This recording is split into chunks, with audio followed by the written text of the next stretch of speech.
तो बेसिकली इसमें set associative में कुछ है नहीं। आपका सबसे पहला काम होता है ब्लॉक को निकालना। ब्लॉक कितना है, मेमोरी साइज को ब्लॉक साइज से डिवाइड करके ब्लॉक नंबर निकालना। दूसरा काम आता है मेरा कैश में लाइन नंबर निकालना।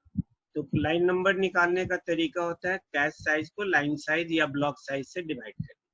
लाइन नंबर निकल गए। लाइन नंबर निकलने के बाद सेट एसोसिएटिव में जरूरी होता है नंबर ऑफ सेट्स को निकालना। उसका तरीका है नंबर ऑफ लाइंस को उसके के से डिवाइड कर दीजिए। आई think you know what is के मीनिंग क्या है, वो आपको प्रॉब्लम में दिया हुआ रहेगा। अब जितने के की वैल्यू आती है, यानी सॉरी सेट की वैल्यू जितनी आती है, यहाँ पे 2 आया है तो दो दो लाइन का ग्रुप बना करके सेट नंबरिंग कर दीजिए। तो यहाँ पे 4 ही है तो दो दो लाइन का ग्रुप बनाए और पहले वाले को S0 में और दूसरे वाले को S1 में रखिए। इतना काम करने के बाद अब डिसाइड करना होता है कि कौन सा ब्लॉक किस लाइन पे जाएगा। तो ये पता करने के लिए जो ब्लॉक नंबर है, जैसे हमारा यहाँ पे हमने लिया है B0, तो B0 का नंबर क्या है 0, 0 मॉड 2 किए, रिमाइंडर जो मिला वो सेट नंबर बताएगा, यानी कि B0 हमारा सेट 0 में आएगा। अब सेट 0 में हमारे पास 2 लाइन है तो 2 लाइन में से किसी एक लाइन पर रह सकता है। ओके, इसी तरह से B5 का पता करना है तो 5 मॉड 2, रिमाइंडर हो गया 1, और ये 1 इंडिकेट कर रहा है कि B5 आपका सेट नंबर 1 में आना है। सेट नंबर 1 के किस लाइन पर, तो दोनों में से किसी लाइन पर, इसीलिए हम दोनों में इनिशियली दिखा दिए हैं, लेकिन रहेगा तो किसी एक ही जगह पर। यहाँ पर है तो L3 में नहीं होगा, और यदि L3 में है तो L2 में नहीं होगा, किसी एक जगह पे, लेकिन रह सकता है दोनों में से किसी पर भी। इसीलिए अब यदि हम डिसाइड करें तो ये कह सकते हैं कि B0, B2, B4, B6, B8 जितने भी इवन नंबर्स हैं, they will reside in set S0 and all odd blocks will reside in set S1. Okay, सारे इवन ब्लॉक हमारे सेट 0 में आएंगे और सारे ऑड हमारे सेट 1 में आएंगे। तो यहाँ पे हमारे पास टोटल कितने हमारे पास ब्लॉक्स हैं 32। तो 32 में से हाफ आपका कर दीजिए, क्योंकि B0, B2, B4 को आप रख रहे हैं S0 पर, B1, B3 को रख रहे हैं S1 पर। तो टोटल यहाँ पे कितने ब्लॉक्स को यहाँ पे रखा जा सकता है, तो 32 में 2 से डिवाइड कीजिएगा 16, यानी 32 में से 16 ब्लॉक्स, कोई 2 ब्लॉक एट ए टाइम होगा, लेकिन मैक्सिमम कितना हो सकता है, तो इसमें से 16 ब्लॉक को इसके अंदर एडजस्ट कर सकते हैं। एट ए टाइम 2 ही कोई रहेगा, और रेस्ट 16 जो है वो हमारा सेट S1 में आएगा। तो इसका जो टैग है, इस टैग में ब्लॉक का जो ये साइज होगा वो कितने का हो गया, 16 का है। तो 16 को बिट में यदि रिप्रेजेंट करना चाहें तो क्या लिखोगे, 2 to the power 4, यानी आपको 4 बिट का जरूरत पड़ेगा। तो ये number of maximum number of blocks कितना होगा एक सेट में, ये फाइंड आउट कर रहे हैं। तो सारे इवन हमारे S0 में, सारे ऑड हमारे S1 में, टोटल 32 है। तो सेट नंबर से डिवाइड कर दीजिए, एक सेट में कितना ब्लॉक रखा जा सकता है अलग अलग टाइम में। तो 16 डिफरेंट ब्लॉक को हम सेट S0 में रख सकते हैं। तो 16 रख सकते हैं, तो 16 को रिप्रेजेंट करने के लिए कितने बिट का रिक्वायरमेंट होगा, तो 2 to the power 4, that is 4 bits. तो 4 बिट्स का हमारा क्या बन जाएगा, टैग बन जाएगा। यही टैग हम आगे कैलकुलेट करेंगे। क्लियर है? आप देख रहे हैं कि किस तरीके से हमने पता कर लिया कि टैग का साइज क्या होगा। अब इसी का फिजिकल एड्रेस और लॉजिकल एड्रेस देखेंगे। तो फिजिकल एड्रेस और लॉजिकल एड्रेस देखने के लिए थोड़ा सा इसको और शिफ्ट करते हैं हम। ये देखिए हमारा फिजिकल एड्रेस कितने का होता है, नीचे अभी ध्यान नहीं देना, अभी सिर्फ फिजिकल एड्रेस पे जाओ। फिजिकल एड्रेस मेरा 128 है, तो 128 को रिप्रेजेंट करने के लिए, 128 को रिप्रेजेंट करने के लिए आपको कितने बिट का रिक्वायरमेंट होगा? तो I think you know 2 to the power 7 equal to 128 होता है। क्लियर है? तो हमको कितने बिट का जरूरत पड़ेगा? 7 बिट की जरूरत पड़ेगी। यानी इस फिजिकल मेमोरी का जो टोटल साइज हो गया वो कितने बिट का हो गया? 7 बिट्स का हो गया। अब इस 7 बिट्स के फिजिकल एड्रेस में एक ब्लॉक में आप कितने वर्ड को रख रहे हैं? एक ब्लॉक में आप 4 वर्ड को रख रहे हैं, 1 2 3 4, एक ब्लॉक में 4 रख रहे हैं, तो 4 को रिप्रेजेंट करने के लिए कितने बिट का रिक्वायरमेंट होगा? वो आपको मालूम है 2 to the power 2 बराबर 4, तो नंबर ऑफ बिट्स कितना हो गया? 2।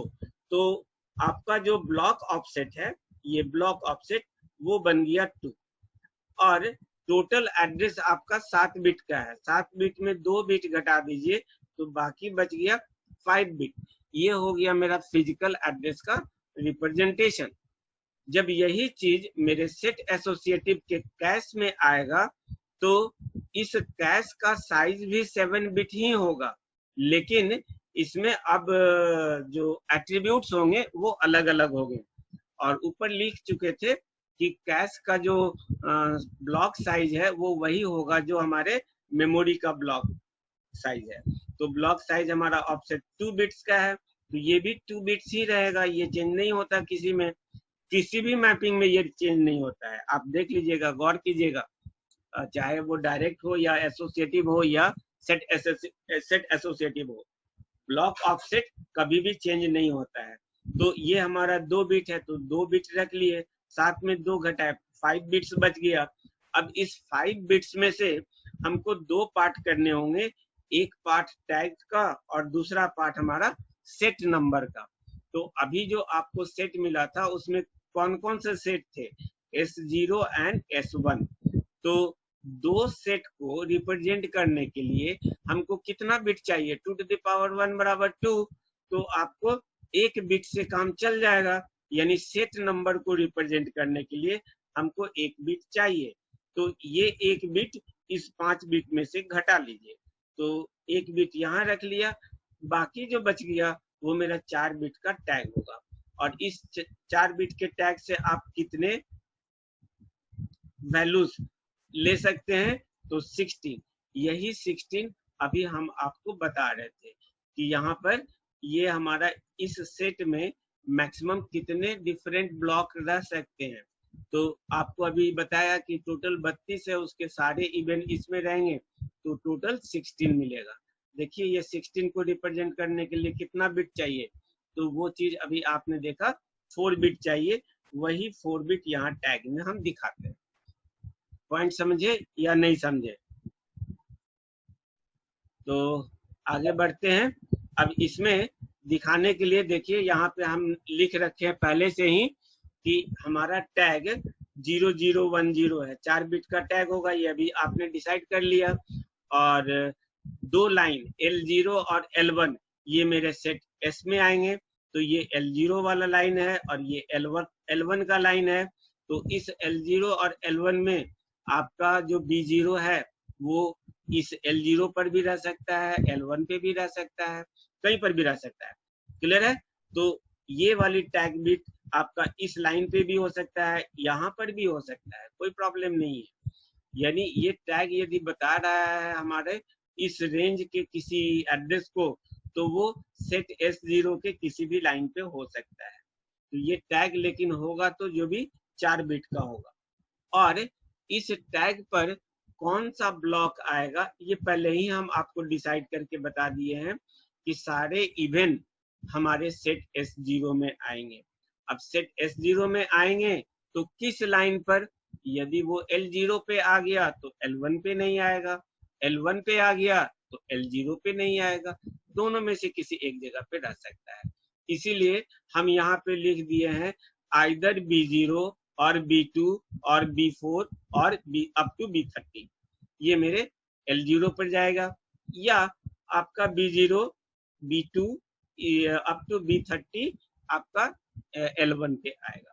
तो ये मेरा सेट S0 का केस हो गया, और ये मेरा लाइन यहाँ पे इसीलिए लिख दिया कि line is used as tag, और यहाँ पर कोई एक ब्लॉक होगा और इस साइड में सेट होगा। तो ये मेरा एक अब physical address sorry logical address को रिप्रेजेंट करने का ये एक क्या कह सकते हैं स्ट्रक्चर तैयार हो गया। आई बात समझ में? अब इसी को एग्जाम्पल लेकर के हम लोग देखते हैं कि ये चीज कैसे काम करेगा यदि कोई प्रॉब्लम दिया हुआ है। तो कंसेप्ट तो हमने आपको सब चीज बता दिया।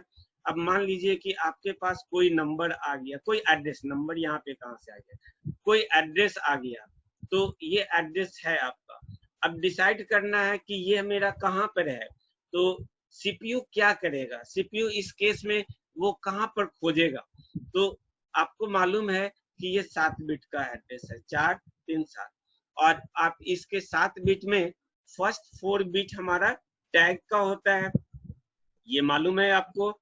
और उसके बाद एक बिट इस क्वेश्चन के अकॉर्डिंग हमारा क्या बन गया, सेट नंबर हो गया, और बाकी जो हमारा 2 बिट है वो मेरा ऑफसेट हो गया। क्लियर है? क्या बन गया, ऑफसेट। यहां तक समझ में आ गया होगा। अब ये चीज पता चल गया, तो ये 4 बिट को हम खोजेंगे कहां पर, सीपीयू कहां खोजने जाएगा। तो पहले तो वो टैग को नहीं खोजता है, सबसे पहले वो खोजेगा सेट नंबर किधर है। यहाँ पर लिखा हुआ है 0, तो 0 सेट खोजेगा, वो 0 सेट मिल गया। अब उसके बाद पकड़ेगा वो ऑफसेट टैग को, तो टैग कहाँ पे है, 0010, तो 0010 अभी जस्ट बताए कि यहाँ भी हो सकता है और यहाँ भी हो सकता है, दोनों में से किसी एक जगह पे हो सकता है या दोनों जगह पे हो सकता है। क्योंकि दोनों जगह पे होने का पीछे रीजन है कि यहाँ पर B4 है, यहाँ पर B2 है। क्लियर है? दोनों और इवन ही है, और इवन ब्लॉक हमारा S0 में हो सकता है, तो B4 यहाँ रखा हुआ है तो B2 को यहाँ पे रख सकते हैं, लेकिन उसका टैग सेम हो सकता है। इवन टैग समटाइम्स डिफरेंट भी हो सकते हैं, लेकिन जो भी टैग होंगे उसके वही ब्लॉक आएंगे इसमें जो इवन होगा। ओके, तो ये पहले हम सबसे पहले किसको खोजते हैं, सेट को। तो सेट मिल जाएगा इस 5th bit from left, left से 5वां बिट पर कौन सा सेट है, S0 है, S0 पे चले गए। अब ये टैग को खोजेंगे, ये टैग यहाँ पर है या यहाँ पर है, इसीलिए 2 लाइन दिया है यहाँ पे हमने। क्लियर है? अब ये सब काम कर लिए, तब बोलेंगे कि भैया कौन सा ब्लॉक आएगा यहाँ पे, तो 00 है, तो 00 किस ब्लॉक को बता रहा है, तो ये आपका B0 को बता रहा है। कौन सा ये बता रहा है कि 00 ब्लॉक आएगा, तो 00 ब्लॉक B0 है। अब ये B0 यहाँ भी हो सकता है और यहाँ भी हो सकता है। टैग देख लीजिए, यदि यहाँ पे टैग लगा हुआ है तो यहीं पे रखिए, खाली है तो, खाली नहीं है तो इस टैग को नीचे ले जाइए और यहाँ पे लगा दीजिए। तो इस तरीके से किसी भी फिजिकल एड्रेस से हम अपने कैश एड्रेस में यानी लॉजिकल एड्रेस में उसको मैप कर देते हैं। क्लियर है? तो ये मैपिंग यहाँ पर जब आप कीजिएगा तो ये वाली चीज को आप लास्ट में रखिएगा, इसको मिडिल में रखिएगा, और ये लेफ्ट में ही ऑलवेज रहेगा। ओके, यहाँ पे हमने 4 लाइन का हमारा ये कैश था, तो 2-2 लाइन का एक सेट था, तो हमने 2-2 लाइन का सेट लगा दिए और इसके बगल में ये टैग लगा दिए। क्लियर है? ये मेरा टैग को पता करना है कि नंबर ऑफ सेट्स कितने होंगे। बहुत सिंपल क्वेश्चन है। क्वेश्चन क्या दिया हमने, main memory 64 bytes, kilo byte नहीं है, किलो बाइट करोगे तो फिर यहाँ पे चेंज कर जाएगा। बाइट करने का मतलब वर्ड है। और cache size 32 bytes, block size 4 byte, block size 4 byte, और सेट एसोसिएटिव सेट साइज दोनों तरीके से देख सकते हो। 2 वे सेट एसोसिएटिव किया तो 2 हो गया, और वैसे नहीं भी दिया हुआ है तब भी 2 लिखा हुआ है, तो इससे भी मीनिंग निकल गया कि ये 2 वे सेट एसोसिएटिव है। हमको फाइंड क्या करना है, नंबर ऑफ सेट्स कितने, ये क्वेश्चन मार्क है। Sir 4 bit number of sets 4 होगा सर, सीधे तुम्हारा 4। हाँ, तो हम यहाँ पे प्रज्ञा के नाम से 4 लिख देते हैं। प्रेरणा भी है। अच्छा, बताने दो पहले उसको। देवेश, मेरा भी 4 आ रहा है सर। ठीक है, ज्यादा देर तो नहीं कर सकते हैं, 4 ही सेट्स आएगा। ठीक है, आंसर दिया हुआ है, देख लो।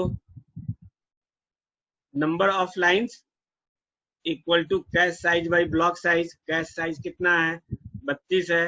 ब्लॉक साइज 4 है। 32 को 4 से डिवाइड कर दो, 8 लाइंस हो गया।